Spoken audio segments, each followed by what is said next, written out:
Nobody tells you that the cruelest moment of your life can arrive on a perfectly ordinary Tuesday in a courtroom that smells like floor wax and old coffee, while the woman you raised from a baby stands 6 feet away and tells a judge you've become a burden.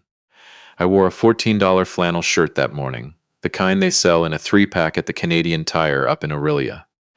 My son-in-law's lawyer looked at it like I'd tracked mud across his carpet, and he smiled at the judge and said I was a confused old man who couldn't manage his own affairs. I let him talk. I let him build his whole pretty house of cards, board by board, because some lessons don't land when you say them out loud. They only land when you let a man finish, and then you set the truth down on the table in front of everyone, quiet as a cup of tea. I had spent 2 years preparing to set that truth down. The most dangerous person in any room is the one who could buy the building, and instead chose to sit in the back wearing flannel.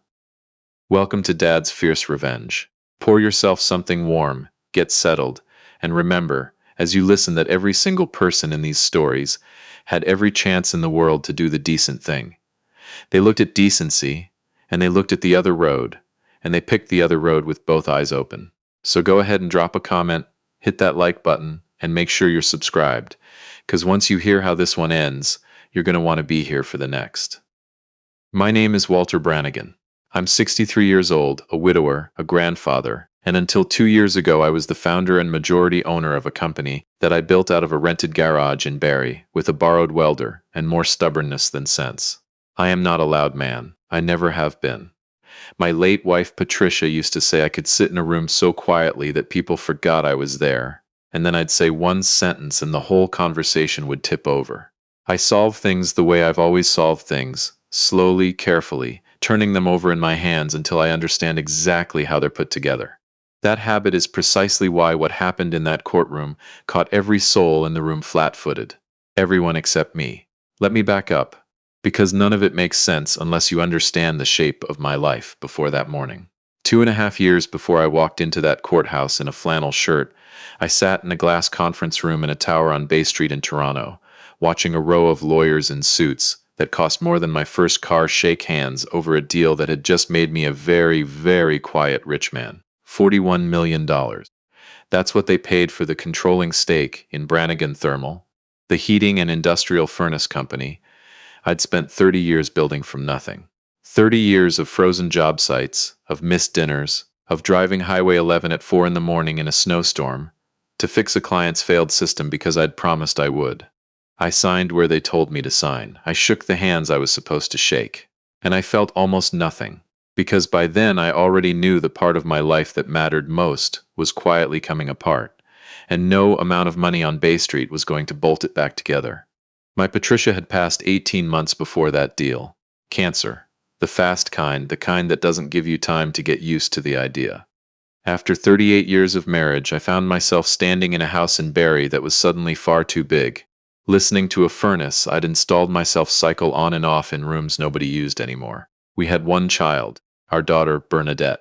And after Patricia died, the only family I had left in this world was Bernadette, her husband, and their 2 kids, my grandchildren, Theo and little Margot. I'll tell you honestly, I leaned on them, maybe too hard. A grieving man reaches for the nearest warm thing, and they were it. My son-in-law, a fellow named Rupert Calloway, had married my daughter 11 years earlier. I never warmed to him, but I told myself that was just an old man being protective. Rupert sold high-end real estate down in the city and talked about money the way some men talk about hockey, constantly, hungrily, like the score was the only thing that mattered. But he was good to Bernadette in the early years, or good enough, and he gave me grandchildren, so I made my peace with him. Here's the thing I never told a single person, not even Bernadette. When Brannigan Thermal sold, I did not go shouting it from the rooftops. The deal was structured privately. The buyer was a holding group out of Montreal that valued discretion, and there was a non-disclosure clause that suited me just fine. As far as my family knew, I'd sold a piece of the business and retired comfortably. Comfortably. That was the word I let them have. I let them picture a tidy little pension, a paid-off house, an old man getting by. I never lied. I just never corrected the picture. After 30 years of people treating me like a wallet with legs, I had finally reached a stage of life where being underestimated felt like privacy, and privacy felt like peace. So when Rupert started coming around more often, I didn't think much of it at first. It started small. He'd drop by the Barrie house on a Sunday, fix me a coffee, ask how I was holding up. Then it became questions, gentle ones at first. Was the house getting to be too much for me? Did I ever think about somewhere smaller, somewhere with less upkeep, somewhere more appropriate for a man my age? Had I given any thought to who would manage things if my memory started to go? My memory.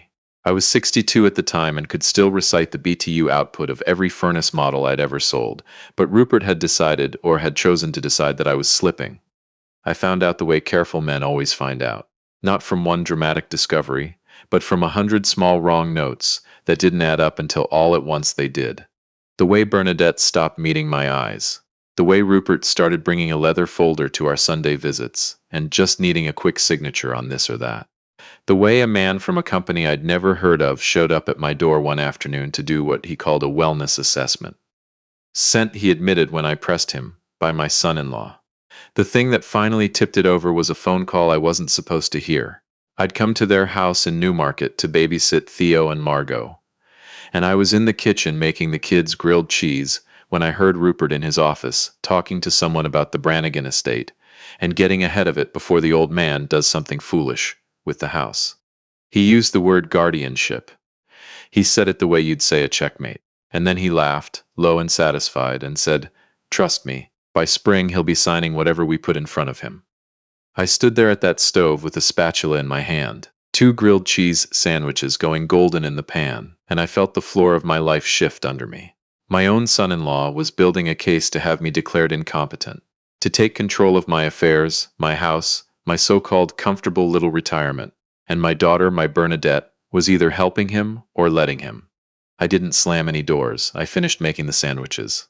I cut them on the diagonal the way Margot likes, called the kids to the table, and I drove home that night to Barrie with my hands steady on the wheel and my mind moving the way it moves when I'm taking apart a problem to see how it works. I sat with what I'd heard for 3 full days before I made a single move. That's the part most people can't manage. They want to react. They want to confront, to shout, to demand an explanation. But anger is a poor carpenter. Everything it builds comes out crooked. On the 4th day, I called a lawyer, not a flashy one. I asked an old friend of mine, a retired judge I'd installed a furnace for 20 years back, who he'd hire if his own family came for him. He gave me one name, Francis Okonkwo, an estates and elder law lawyer up in Toronto with no billboards, no radio ads, and a reputation, he said, for being the calmest person in any room and the last one anyone should ever want across the table. I called her office on a Monday morning from my truck, parked in the Tim Hortons lot off Dunlop Street so I could speak freely. Francis Okonkwo, VMs. Okonkwo, my name is Walter Brannigan. I believe my son-in-law is preparing to file for guardianship over me. He thinks I'm a confused widower with a paid-off house and a pension. He's about to find out he's mistaken. There was a brief silence on the line. Then carefully, "Mr. Brannigan, how mistaken is he exactly?" "He thinks I'm worth a house in Barrie," I said. "He's off by about $40 million. The silence that followed was a different kind of silence. Then Francis said, in a voice I would come to rely on completely over the following months, "Don't sign anything. Don't sell anything. Don't tell anyone what you just told me. And come to my office on Wednesday. We have some work to do." That was the beginning of it. What Francis and I built over the next 2 years was not a trap, and it was not revenge, no matter what it might look like from the outside. It was the truth, organized. We documented everything. We had me assessed, thoroughly and properly, by 2 independent geriatric specialists and a neuropsychologist, the real kind, the kind whose reports hold up. They put me through every test there is, and every one of them signed off that Walter Brannigan was sharp as a tack and competent to manage a small country if he felt like it. We had those reports, sealed and dated and filed away like ammunition. Then Frances asked me the question that decided everything. "Walter," she said, "when this gets to a courtroom, and it will, how do you want to walk in?" And that's when I made the decision that made her put down her pen and stare at me. "I want them to win," I said. "Right up until the last possible second, I want Rupert to believe he's already won. I want him to walk in there confident. I want him to underestimate me so completely that he forgets to be careful. So we let him keep thinking I'm a broke old man in a flannel shirt who can't manage his checkbook. We give him exactly the man he's been describing to everyone. And then, when he's all the way out on the branch he climbed up on, we let the branch do what branches do." Frances looked at me for a long moment. That is either the wisest thing a client has ever said in this office, she said, or you've watched too much television. At my age, I told her, those two things stop being different. She laughed despite herself, and then she got back to work. So for the better part of 2 years, I played my part. I kept driving my 14-year-old pickup. I kept wearing my flannel and my work boots. When Rupert came around with his leather folder and his concerned voice, I'd squint at the papers and say I'd need to have a look at it when my eyes were fresher, which sent him away frustrated and even more convinced I was slipping. I let him pay for lunch and feel generous about it. I let him talk to me slowly and loudly, the way some people talk to the elderly, as if age is a foreign language. Every time he did it, he was building my case for me, brick by brick, and he had no idea. The hardest part was Bernadette, my own daughter. There were nights I sat alone, in that big, quiet house in Barrie, and nearly picked up the phone to tell her everything, to ask her how she could possibly stand beside a man trying to declare her father broken. But Francis counseled patience, and patience, I have learned, is the most expensive thing a man can spend, because it costs you the relief of acting. So I held my tongue, and I waited and I hoped, somewhere underneath, that when the truth finally came out, my Bernadette would land on the right side of it. The petition was filed in the autumn. Rupert's lawyer was a slick fellow named Desmond. No, I'll keep his real name out of it. A man with an aggressive handshake and a suit the color of money. The kind of lawyer who treats a courtroom like a stage and the people in it like an audience he's already won over. They filed for guardianship of both my person and my estate. They submitted Rupert's affidavit, pages of it, describing a confused, isolated, declining old man. A man who'd made increasingly poor decisions since the loss of his wife. A man who, and this is the line that I read 3 times in Francis's office, can no longer reliably distinguish his own best interests. Bernadette's name was on a supporting affidavit. She'd signed it. I won't pretend that didn't take something out of me. The hearing was set for a cold Tuesday in late January, at the courthouse in Newmarket. I drove down Highway 400 that morning through the kind of gray flat-light snow we get up here in late winter, the salt trucks out, the world the color of an old nickel. I wore my flannel shirt and a clean pair of work pants and my good boots. Francis had offered to send a car. I told her I'd take my truck. It felt right to arrive in the truck. Rupert was already there when I walked in the hallway outside the courtroom, and I'll never forget the look on his face when he saw me. It wasn't worry, it was satisfaction. He looked at my flannel shirt and my boots, and he leaned over to whisper something to his lawyer. And they both did that small private laugh that men do when they think they're the smartest people in the building. Bernadette was beside him. She wouldn't look at me. She held her coat closed at the throat with one hand and stared at a spot on the floor, and for 1 second, just one, I let myself feel the full weight of how badly this had all gone, that it had come to this hallway, this morning, this terrible quiet between a father and his only child. Then I went in and sat down at my table next to Francis, who slid a thin folder in front of me, gave me one small nod, and we waited. The judge was a woman named Justice Ainsley Theroux, somewhere in her late 50s, with reading glasses on a chain, and the particular stillness of a person who has watched human beings do their worst to one another for 30 years, and has stopped being surprised by any of it, but has not, you could tell, stopped caring. She called the matter. Rupert's lawyer rose, buttoned his suit jacket, and began. He was good, I'll give him that. He painted a portrait of a tragic decline, a beloved patriarch undone by grief, a family stepping in reluctantly, lovingly, only because they had no choice. He gestured at me a few times, at my shirt, at my boots, and each time he did it I could feel the gallery's eyes flick over to me, and then away, the way people look away from something sad. He told the judge I had no real assets to speak of, beyond a house I could no longer maintain. He said my family simply wanted to protect what little I had left and ensure my care. He had Rupert testify, and Rupert was magnificent, voice cracking at all the right moments, dabbing at his eyes, describing the heartbreak of watching me fail. And then near the end, he made the mistake. The one Francis had told me to wait for. He looked at the judge and he said, with all the confidence of a man who has never once been wrong about a room, "Your Honor, the sad truth is that this man cannot even afford to keep up the home he lives in. He has no capacity to manage his own affairs because, frankly, there are barely any affairs left to manage." I felt Francis go still beside me. That was the branch. He was all the way out on it now. The judge looked at me over her glasses. "Mr. Brannigan," she said, "is there anything you'd like to say before I hear from your counsel?" And I stood up. slowly. An old man in a flannel shirt taking his time. The room had no idea what was coming, and that, I'll admit, was the sweetest part, not the money. The silence right before. Your Honor, I said, I'd just like to state my full name for the record, and provide the court with a few documents my lawyer has prepared. My name is Walter James Brannigan. Until 2 years ago, I was the founder and majority shareholder of Brannigan Thermal Industries. I watched it land. I watched Rupert's face, and I will carry that image with me to my grave. The slow dawning, the smile dying by degrees.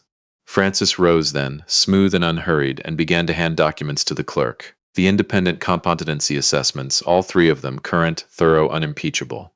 The sale agreement for Brannigan Thermal, the relevant pages, properly redacted. The statements from the holding accounts, the valuation. $41 million, plainly, on paper, in a courtroom where the petitioner had just finished arguing under oath that I couldn't afford my own roof. The room changed temperature. I heard the gallery shift and murmur behind me. The judge took her time reading. She read every page, and the longer she read, the redder Rupert's lawyer's neck became above his expensive collar. When Justice Theroux finally set the papers down, she removed her reading glasses and she looked, not at me, but at Rupert. For a long moment she didn't say anything at all, and then she spoke, and her voice didn't rise, because it didn't need to. Miss Calloway, she said, you came into my courtroom this morning and swore under oath that this man could not distinguish his own best interests. You described a confused and declining individual incapable of managing his affairs. I have in front of me 3 independent medical assessments concluding the precise opposite, and documentation of an estate that you appear to have either failed to investigate or chosen not to disclose. I'll let you sit for a moment with which of those 2 it was. She let the silence do its work. This petition, she continued, is dismissed, in full. I am referring the matter of these affidavits to be reviewed for potential proceedings regarding misrepresentation to this court. And Mr. Calloway, I'd suggest you use the drive home this afternoon to think very carefully about what you came here to do to a man for the sake of money, and what it has cost you. The gavel came down once. Clean and final, like a furnace shutting off in a cold house, the sudden enormous quiet after a sound you'd stop noticing. Rupert's lawyer gathered his papers with shaking hands. Rupert himself didn't look at the judge, didn't look at me, didn't look at the gallery. He stood up, buttoned and rebuttoned his jacket like a man who'd forgotten how, picked up his fine leather folder, the one that probably cost more than my truck payment, and he walked out of that courtroom without a word to a single living soul. The doors swung shut behind him, and that left Bernadette sitting alone at the petitioner's table. The careful posture was gone. The hand at the throat of her coat had dropped to the table, and she was crying. Not the kind of crying that's meant to be seen, the other kind. The kind that comes when the story you've been telling yourself for 2 years falls to pieces in 45 minutes, and you have to sit in the wreckage of it in a public room with your father watching. She turned to me. Dad. Her voice broke clean in half on that one small word. I didn't know it was all of it, I swear to you. He said it was to protect you. He said you were getting confused. He showed me things. Dad, I didn't, please. I stood there and I looked at my daughter for a long moment. I won't tell you I felt triumphant. I'd carried anger for exactly 1 week, 2 years earlier, and then I'd set it down on the side of the road like a busted alternator, because I'd learned a long time ago that a man can't drive anywhere useful with anger riding shotgun. What I felt looking at Bernadette wasn't anger, and it wasn't victory.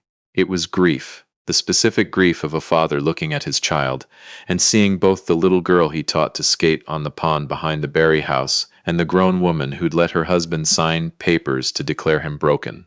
Both at once. That's the cruelty of it. You don't get to keep only the good version.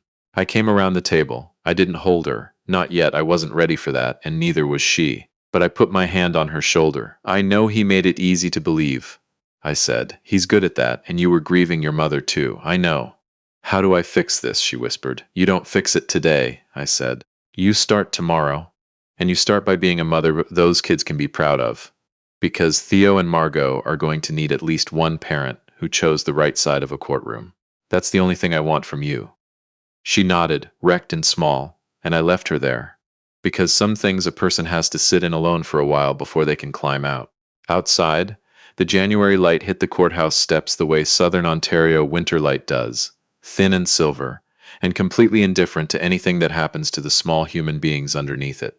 Salt crunched on the concrete. A bus hissed past on the road. A perfectly ordinary cold afternoon that had no idea it had just been the most important day of my year. My grandson, Theo, was waiting at the bottom of the steps. He's 14.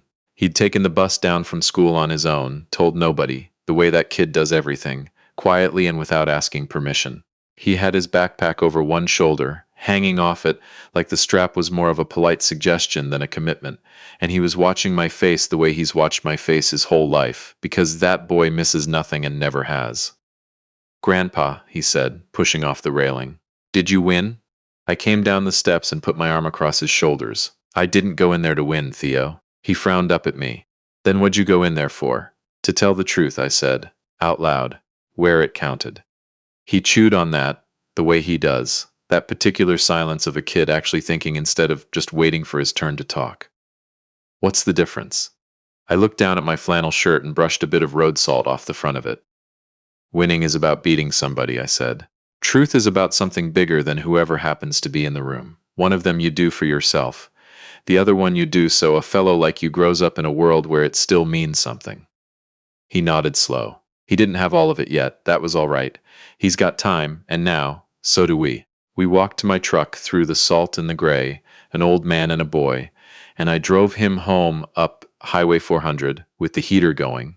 The heater I'd checked and serviced myself. Talking about nothing, about hockey, about whether the Leafs would break our hearts again this spring. Which of course they would, because some things you can count on. I still have that flannel shirt. It's folded on the top shelf of my closet in a box. Not as a trophy. I'm not built that way. And trophies are for people who need reminding they once mattered. I keep it for a different reason. To remember that simple is not the same as small. That a quiet life is not a poor one.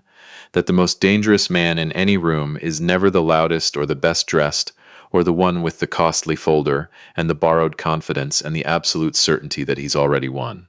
It's the fellow who came in early, sat down in the back, folded his hands, and hasn't moved yet. Rupert Calloway walked into that courtroom with every visible advantage. Money, polish, a case he'd spent 2 years stitching together against a man he'd written off before he ever bothered to know him. I walked in with one thin folder, a flannel shirt, and time I'd spent earning the right to be underestimated. He never stood a chance. So if you're out there somewhere being looked past, being talked down to, being written off because of what your life looks like from the outside, hear this from an old man in a Canadian Tire flannel. Quiet people are not empty people. Simple is not small. And whatever you do, never laugh at the fellow who showed up early, sat down without a word, and is still sitting there patient as winter. He already knows how this ends. If this one moved you, do me a kindness and hit that like button and subscribe for more real, raw family stories from up here in the true north. And as always, thank you for spending this time with me on Dad's Fierce Revenge. I'll see you on the next one.